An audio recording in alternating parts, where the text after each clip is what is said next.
구미호는 불길 속에서 속삭였습니다.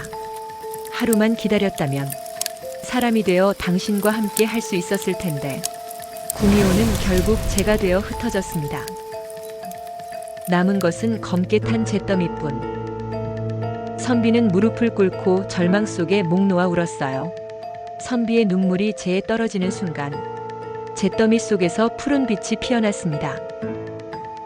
불길의 잔해 속 푸른 구슬이 조용히 반짝이고 있었어요. 선비가 그것을 손에 쥔 순간 푸른 빛은 마치 살아있는 연기처럼 몸속으로 스며들었어요.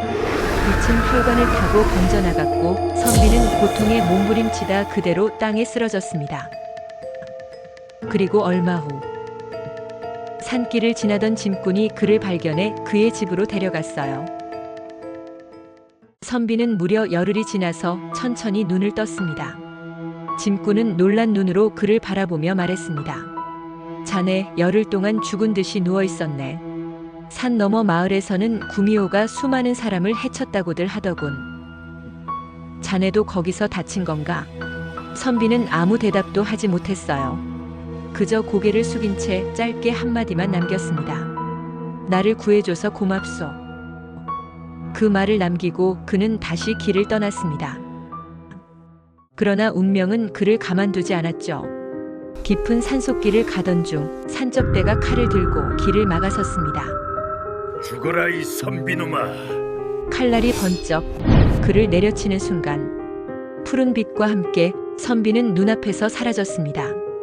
그 순간 선비는 10m가 넘는 거대한 나무 위에 서 있었어요.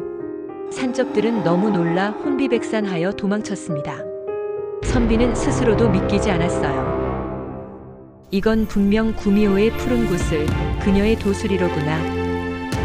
그는 숲속에서 그 힘을 시험해 보았어요. 손짓 한 번에 바람이 몰아쳐 나뭇잎들이 폭풍처럼 소용돌이쳤습니다. 다시 한번 힘을 모으자 거대한 바위가 굉음을 내며 공중으로 번쩍 들어올려졌어요. 이번엔 선비가 힘껏 뛰어오르니 구름 위까지 날아올랐습니다.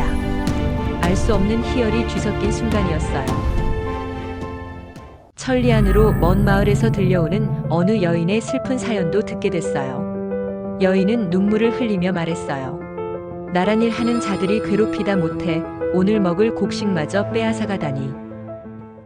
바로 그 시각 화려한 기와집 안에서는 다른 세상이 펼쳐지고 있었습니다. 탐과 놀이들은 기생들과 술잔을 기울이며 흥청망청 놀고 있었어요. 백성들의 고통 따위는 잊은 듯 웃음소리와 음악이 울려 퍼졌습니다. 마셔. 그날 밤 선비는 탐과 놀이의 집으로 날아갔습니다. 곡식 창고 문이 활짝 열리고 달빛 아래 곡식 자루들이 허공에 떠올라 곡식을 뺏긴 마을 사람들 앞에 내려앉았습니다. 마을 사람들은 곡식 더미 앞에서 기뻐했어요. 하늘이 우리를 살리셨구나. 멀리서 그 모습을 지켜보던 선비는 미소를 지었습니다. 다음날 선비는 홀로 걸음을 옮기며 낮게 중얼거렸습니다. 이제 세상은 나를 전우치라 부르게 될 것이다.